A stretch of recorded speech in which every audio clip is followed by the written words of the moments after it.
With the Lucky Land Slots, you can get lucky just about anywhere. This is your captain speaking. We've got clear runway and the weather's fine, but we're just going to circle up here a while and get lucky. No, nothing like that. It's just these cash prizes add up quick. So I suggest you sit back, keep your tray table upright, and start getting lucky. Play for free at LuckyLandSlots.com. Are you feeling lucky? No purchase necessary. Void where prohibited by law. 18 plus terms and conditions apply. See website for details. Hello and welcome. It is Eric Erickson here. I'll get out the phone number and stuff in a minute, but there's some breaking news I need to bring you up to speed with that is happening at this moment. Iranian-backed militants have stormed the U.S. Embassy in Yemen. They have seized hostages and equipment. The State Department is working to secure the release of those hostages. An Iran-backed terrorist group has stormed the U.S. Embassy in Sana'a, Yemen. U.S. officials have confirmed to the Washington Free Beacon. You will notice this is only just now starting to become a national story. It is happening. News hitting the wires here 7 after the hour. It is noon if you're listening in delay. The State Department has confirmed that the staffers have been taken hostage by the militants and property has been stolen after breaching the U.S. facility in Sana'a in Yemen. It houses U.S. Embassy staff. There was suspension of operations there in 2015, but there were still staffers working. These are not American citizens that have been taken. These have been Yemeni citizens who are working for the American embassy. They have been pulled out of the embassy. Their location is not known, and equipment that had been housed at the embassy has also been taken. The Biden administration is saying right now it intends to use diplomatic efforts to secure the release of American staff and the vacating of the compound, including through our international partners. Now, when he says the American staff, he does mean Yemeni citizens, no American personnel taken captive there, but it just goes to show that the rest of the world understands American power seems to be on the wane under Joe Biden, who does not intend to aggressively assert American authority. That's a problem. This is happening right now. Again, the U.S. Embassy in Sana'a, Yemen has been stormed and personnel captured by Houthi rebels who are terrorists backed by Iran. They have also taken equipment out of the embassy. The location for where the hostages are is not yet known. I'll keep an eye on the story as it is currently developing. Now, welcome. It is Eric Erickson here. The phone number is 877-973-7425, 877-973-7425 if you want to be a part of this here program. I would like to thank the veterans. Now, we do things differently in this country from the rest of the world. When World War I concluded, it was considered the war to end all wars. Little did they know. It coincided with the mobilization of 70 million personnel, 60 million Europeans, was the largest war in history, one of them, and one of the deadliest conflicts in world history. 8.5 million combatants died, 13 million civilians died. There were associated genocides and the Spanish flu epidemic as well. It started with the assassination of Archduke Franz Ferdinand in Sarajevo. Austria-Hungary issued an ultimatum to Serbia. The Serbians did not comply. A bunch of alliances then applied pressure, and Europe divided into coalitions, the Triple Entente and the Triple Alliance of Germany. On the 11th hour of the 11th day of the 11th month of 1918, the guns of August finally fell silent, leaving massive devastation in their wake. Now, the Americans do not celebrate Remembrance Day on 11/11. We celebrate Veterans Day. We did not really have an official Veterans Day until thereafter. We already had Memorial Day because this country in the 1860s had been torn apart by a war. It was only in the last 5 years that the accumulated deaths of American military personnel of all other wars combined matched the death toll of our Civil War. Yeah, let me say that again, because this is a historic fact that puts the American Civil War in perspective. All of the American soldier military deaths of World War I and World War II and the Spanish-American War and the Revolutionary War and the War of 1812 and the Gulf War and all other American wars combined still did not equal the death toll of American personnel in the Civil War. That's how brutal our Civil War was. It took until the last 5 years with deaths in Iraq and Afghanistan to finally get the non-Civil War military deaths to equal and then exceed the Civil War deaths. So we had Memorial Day. So we had to decide what to do when the rest of the world declared Remembrance Day on November 11th. Now, I need to put this in perspective for all of you. This is important history. World War I upended class society in Europe. Monarchies came crashing down as the Bolsheviks were on the rise. And in Great Britain in particular, it was the beginning of the end of their imperial ambitions. The war was costly. Men went to war as valets to princes and dukes and came back ready to be shopkeepers, if they came back at all. There were entire towns in Great Britain that lost every man and teenage boy then living in those towns. Towns in Great Britain disappeared overnight. The women went elsewhere with their children because the teenage boys and the men who went off to war, none of them came home. That's how devastating World War I was to Europe. You can fly over Europe and still see the scars. You see the scars and you think they're the scars of World War II, but in World War II, they used many of the same battlements and bulwarks and ramparts. It was a horrifying war that upended world history, and they just presumed it was so terrible, so awful, the greatest war the planet had ever seen, and it was a global war because we were talking about global empires that clashed. Not a part of the world was left unturned, and in fact, the Germans tried to convince the Mexicans to invade the United States in World War I. And they nearly did. And so we have a pause on November 11th because it was such a global calamity and fighting all over the world that they had to set a date several weeks in the future for word to get out that it was time to stop fighting. And so the guns began to fall silent, but they were still firing shots at each other up until the last minute in some parts of the planet. And so at 11 o'clock a.m. on the nose, on the 11th day of the 11th month of 1918, the guns of August, as they referred to them, fell silent. And we in this country honor our veterans today.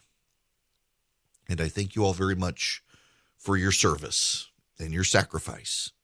And I hope that each generation of Americans that comes forward appreciates that you put the rest of us before yourself in sometimes miserable conditions in order to keep our country safe. And that leads me to a point. And now I got to make a political point. The Biden administration is considering paying $450,000 to illegal aliens. The Trump administration, in order to discourage illegal aliens from crossing into this country and also to rule out and stop human trafficking of children, separated families at the American border. Those families, in some cases, were not actually the parents of the kids. In some cases, they were people paid to take other people's kids to this country. We shouldn't dance over that fact that there is a major human trafficking operation that goes on at the southern border. In fact, my buddy Congressman Chip Roy from Texas was telling me just a few weeks ago that the Texas law enforcement agencies broke up a ring. It was an American citizen helping a Mexican cartel smuggle people across the border and divert them into human trafficking. These people came across the border in the back of a car, hidden. They thought they were coming to freedom in the United States, and instead they were routed to a safe house to be processed by the Mexican drug cartels into being human sex slaves in the United States. And thankfully, they were spared. The Trump administration separated families at the border as an act of discouragement, but also as an act of safety for the children to make sure they were not being trafficked. Some illegal aliens have sued, saying it caused them emotional trauma. Now, these are people who journeyed by foot or hidden in vehicles by coyotes connected to the Mexican drug cartels to come to this country. They traveled across the length of Central America, and they think that being separated at the border is what caused them emotional trauma. And they sued. The Biden administration, instead of fighting this nonsense in court, wants to settle with them and enact policies that prevent us from ever being able to separate families and children again at the border, which is absurd. And in doing so, they want to pay these people $450,000 a family. If you're an American soldier and we honor you today on Veterans Day, and instead we have to honor you on Memorial Day because you've been killed at war, your family does not get that money. Doesn't get anywhere near that money. The families of the fallen do not. The victims of 9/11 did not. Those soldiers who were blown up in Afghanistan in August, their families won't get that amount of money. But the Biden administration wants to pay illegal aliens who are separated at the border that amount of money for their trauma. The ads on this write in themselves. The ads on this for the Republicans next year are going to be devastating to the Democrats. And at this point, I do think if you're a Democrat, you do have to wonder, does the Biden administration have a strategy to mitigate the midterms? Because I can't understand how this mitigates the midterms. You know who's furious about this, don't you? Illegal Hispanic voters in this country. Legal residents in this country who have become citizens who are Hispanic are furious that they came here the right way and will get nothing. And the illegal aliens who broke the law and came here are going to get $450,000. And by the way, the Biden administration tried to deny it. And it turns out it's true, and now they're rushing to own it as best they can. This is just absurd. And this is where we are. It is genuinely absurd. Joe Biden told Pete Ducey at Fox News that his reporting on this was absurd, that it wasn't true. And then the administration came out and said, yes, actually, it is true. It is true. If you're a veteran in this country, you are forced to use the VA. You can't use the best health care in this country. You got to use the VA. There was a situation here in Atlanta, Georgia. WSP-TV in Atlanta broke the story, I think, the other day. That's a veteran went to a VA hospital, was found to have cancer, was supposed to be scheduled for an MRI. They never actually scheduled the MRI. When he came back in extreme condition, it was too late. He died. That man's not going to get $450,000 in compensation. If you are a veteran, you don't get that compensation. If you have a loved one who was in the military and died, you don't get that compensation. But if you're an illegal alien who was separated at the border to make sure the kids were safe, you're going to get that from the Biden administration. Again, if you're a Democrat, you really got to look at this stuff and say, does this administration have a plan to mitigate the historic turn of events in midterm elections where the party of the White House tends to lose? It seems like they're trying to make the losses even deeper by doing stuff like this. This is going to promote a backlash. Pay attention to this in New Jersey and in Virginia.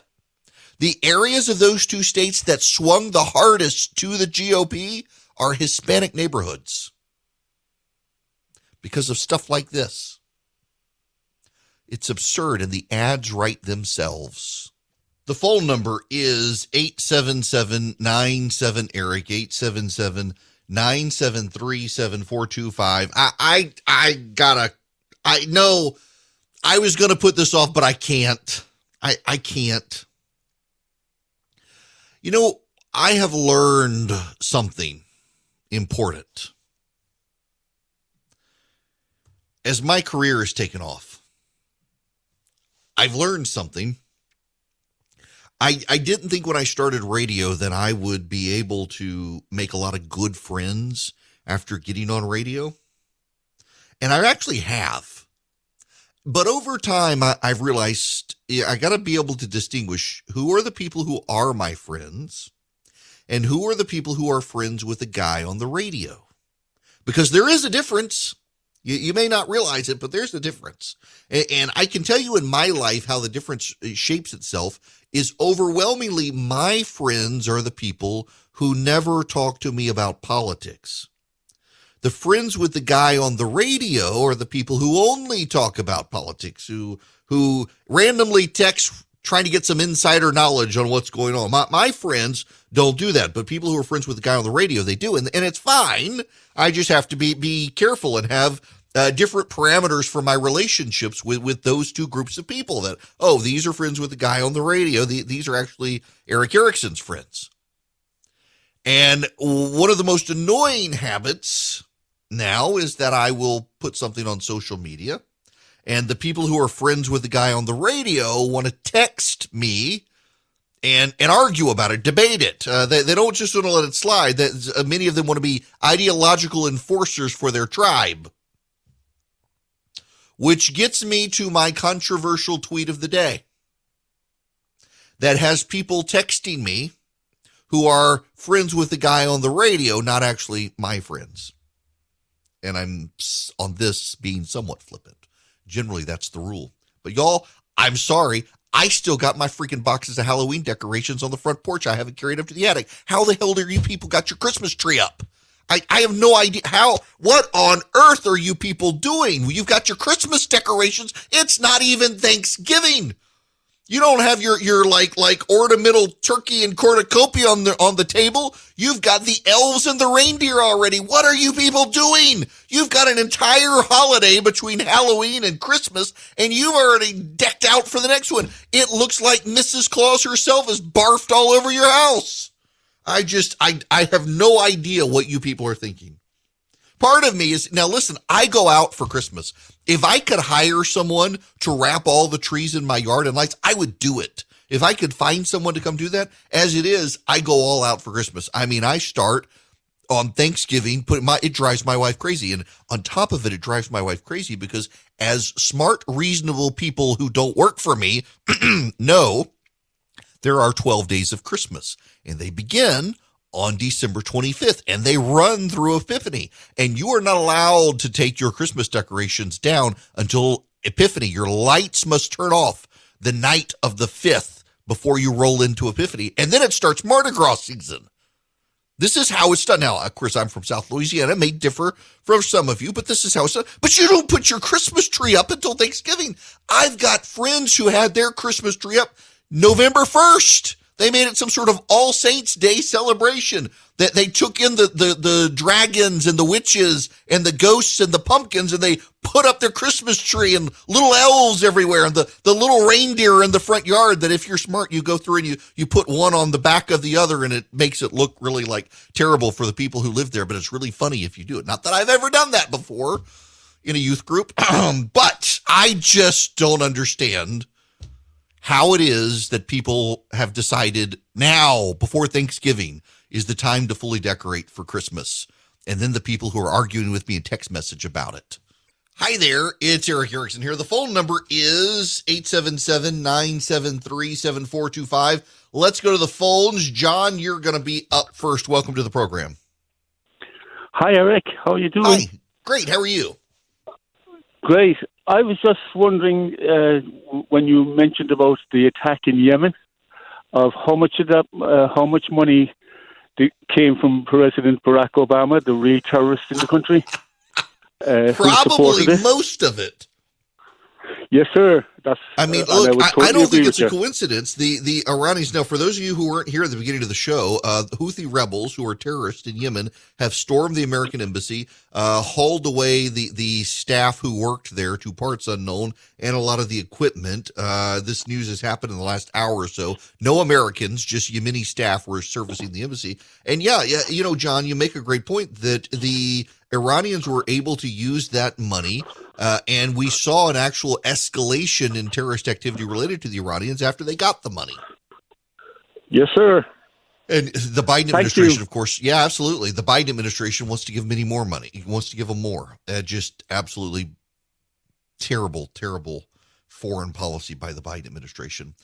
Y'all, I got to shift gears. I was actually going to start the show with this until that news broke. I want to play for you a montage my friends at Grabien put together. The media and their meltdown about Aaron Rodgers. As you know, Aaron Rodgers has COVID. Aaron Rodgers has not had COVID before. He only just got it. It was found through the NFL testing protocols. Aaron Rodgers had led people to believe he was vaccinated. He never said he was, but he led people to believe he was. And this is the reaction from the American mainstream media, including the sports media. I can't even believe Aaron Rodgers did this, Skip. I have lost so much respect. I'm ashamed of him right now. I think we're seeing a very different side of Aaron Rodgers. And I think we're seeing a side of Aaron Rodgers that people are really, really disgusted by. I'm making a decision that's based on what's best for me and my own health.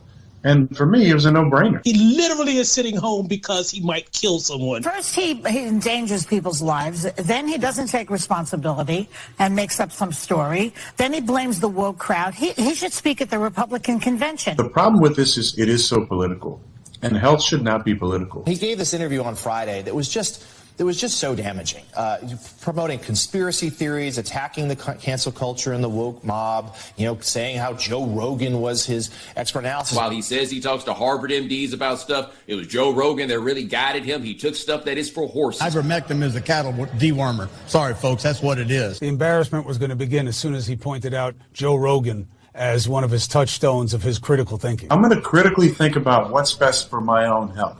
I'm not judging anybody else. What we've got today with this interview is a public figure spreading misinformation. Aaron Rodgers is comfortable sitting down for 50 minutes and spewing verbal diarrhea that we can all react to. It is a devastating prospect, the ramifications of what this guy is doing and what he's saying. He sounds like a crackpot. Have they talked about exercise, a healthy diet, like eating real food, drinking water, taking vitamins, vitamin D deficiency and what that causes in the body? No, there hasn't been any of that. I think that was a rant that went off the rails several times, divorced from reality at almost every turn. You came across as a national embarrassment. Do you think Aaron Rodgers set the dumb jock stereotype back? I'm going to have the best immunity possible now, based on the 2.5 million person study from Israel, that the people who get COVID and recover have the most robust immunity. For him to perpetuate that, I guess it just shows us that he doesn't care. I'm an athlete. I'm not an activist.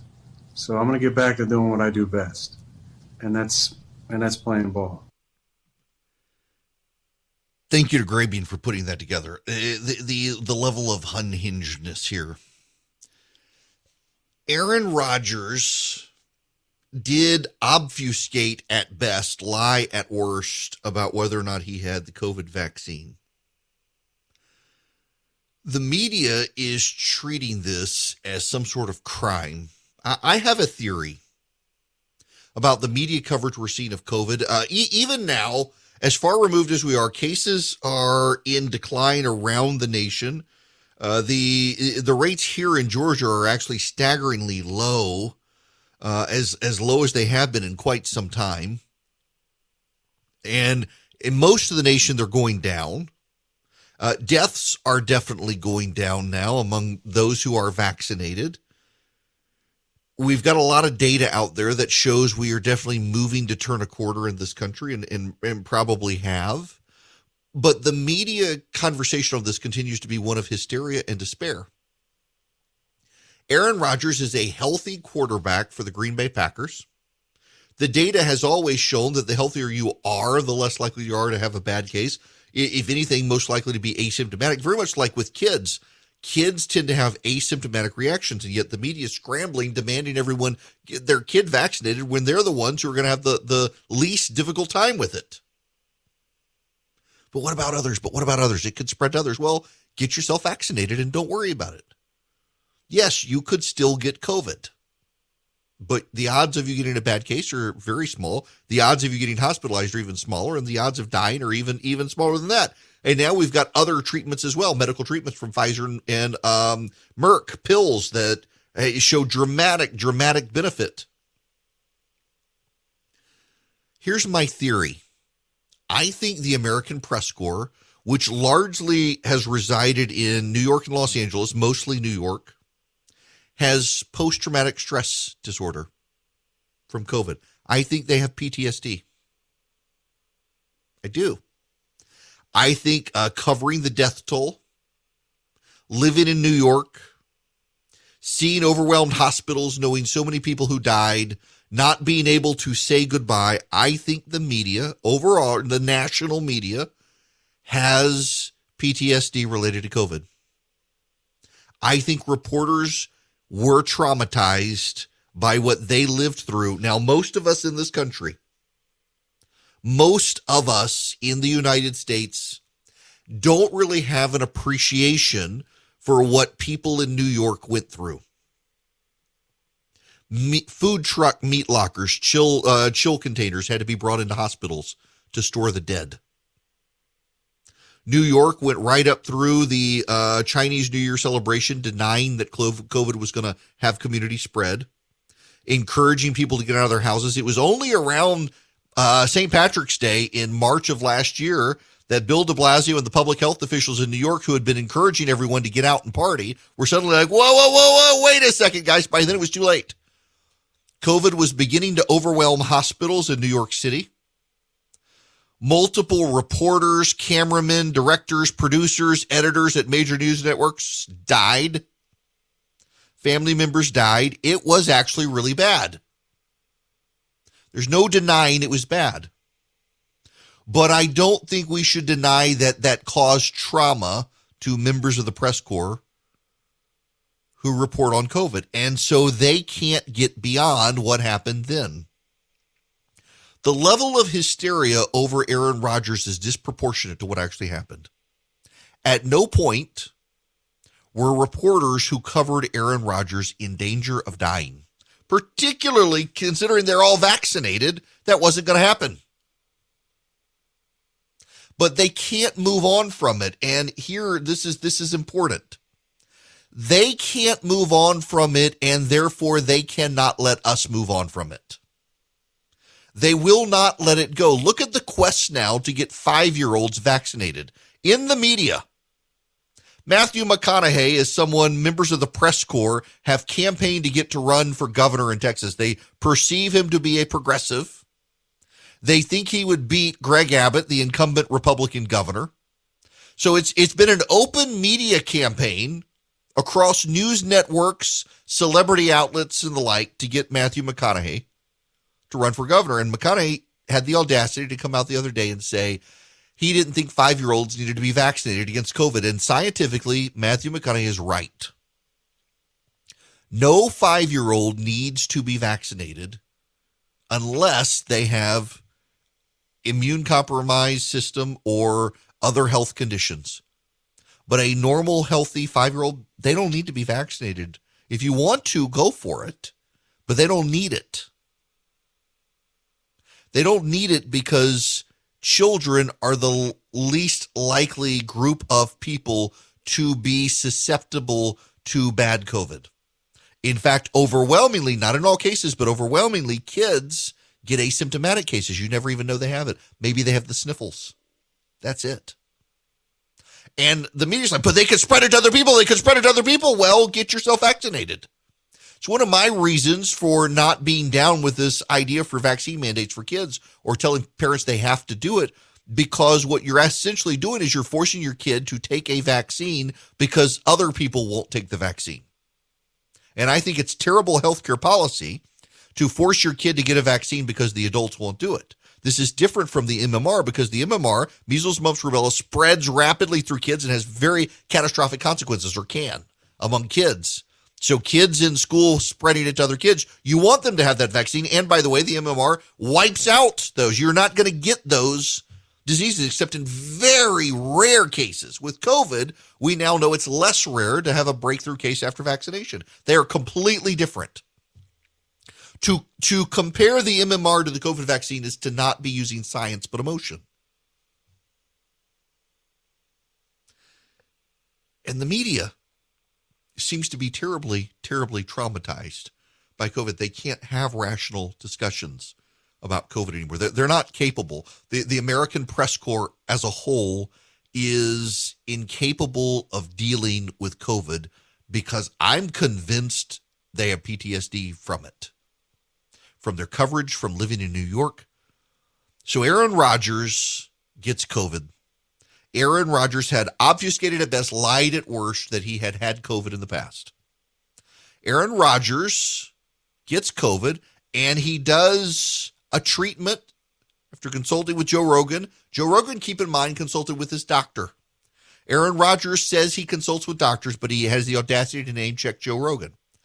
And Aaron Rodgers takes ivermectin. And I got to tell you, despite what the media says, despite what the FDA has said, I know a ton of doctors who have prescribed ivermectin, not because it's a horse dewormer, but because it has real good anti-inflammatory properties. And one of the serious problems with COVID is if left unchecked, it can cause inflammation in your lungs.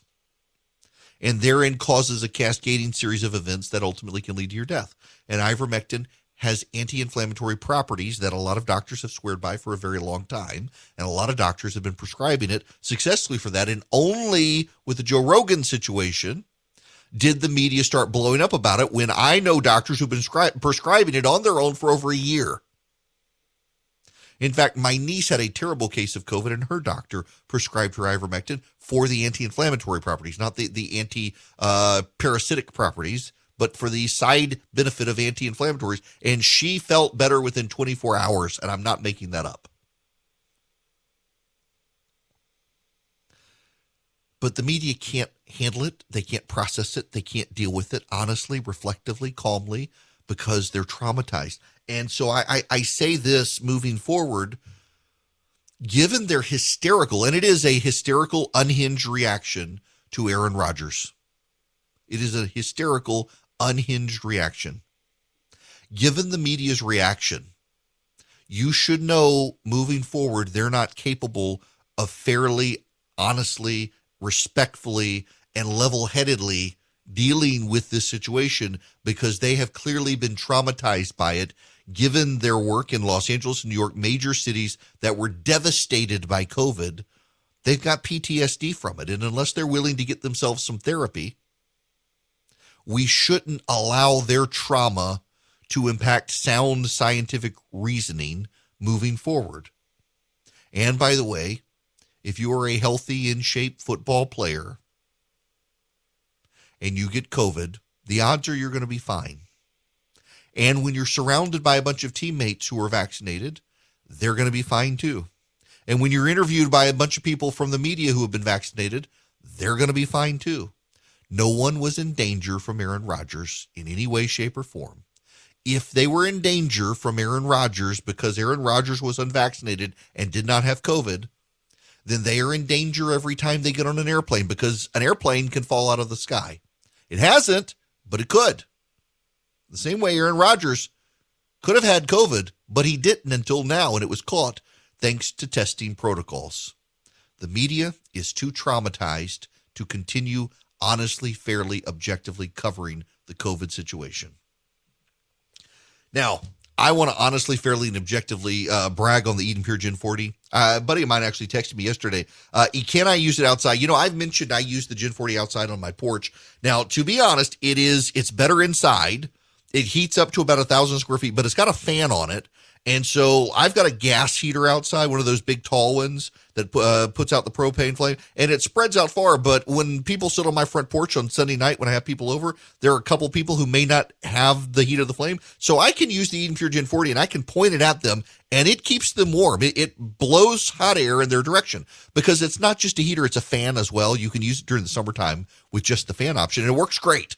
You can heat up about 1,000 square feet inside very efficiently. It helps lower your power bills from what Eden Pure tells me. I can believe it, given the way that fan circulates. What you can do is get $20 off their lowest sale price right now by going to EdenPureDeals.com, and you'll see my name, Eric Erickson. Click on me, and you'll see the Eden Pure Gen 40. Put it in your cart, and at checkout, you put in a discount code. The discount code is Eric Heater, ERICK, and the word heater, no space, Eric Heater.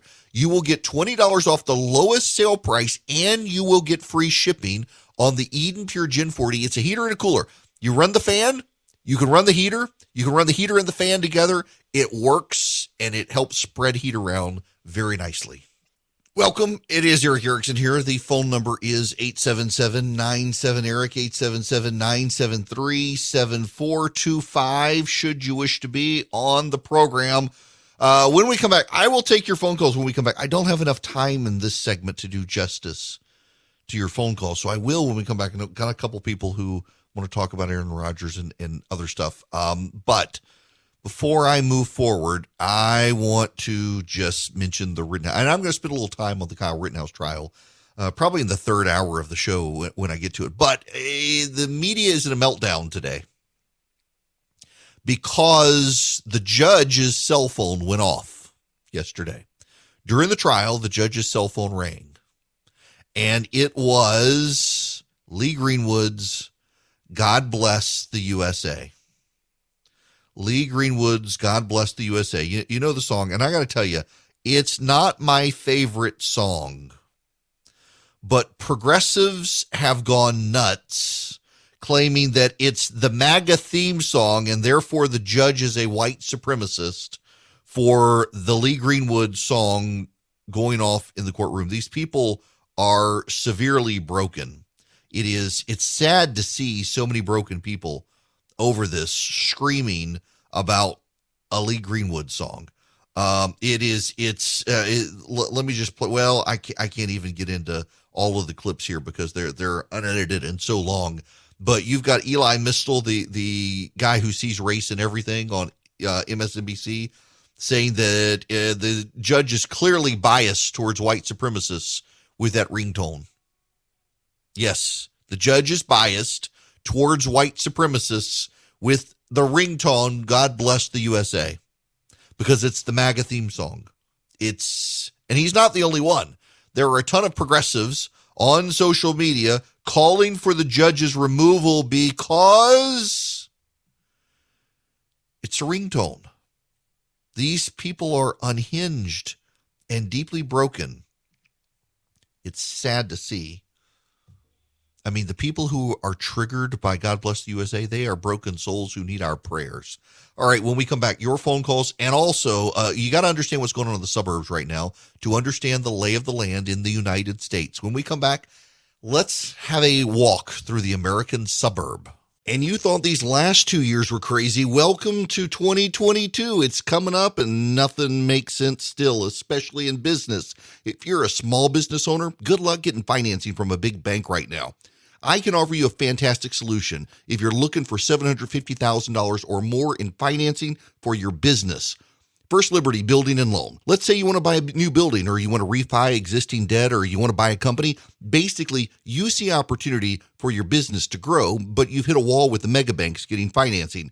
That's where First Liberty Building and Loan and my friends, the Frost family, come in. They solve small business financing problems better than anyone I've ever seen. They say yes, where big banks say no. It's that simple. Look, just do this. Spend 10 minutes with them. Call them, First Liberty Building and Loan. Say Eric sent you. In 10 minutes, you'll know if you're a good fit for their program. Go to FirstLibertyGA.com. That's FirstLibertyGA.com. They help small businesses nationwide in all 50 states. FirstLibertyGA.com. With Lucky Land Slots, you can get lucky just about anywhere. Dearly beloved, we are gathered here today to... Has anyone seen the bride and groom? Sorry, we're here. We were getting lucky in the limo and we lost track of time. No, Lucky Land Casino, with cash prizes that add up quicker than a guest registry. In that case, I pronounce you lucky. Play for free at LuckyLandSlots.com. Daily bonuses are waiting. No purchase necessary. Void where prohibited by law. 18+. Terms and conditions apply. See website for details.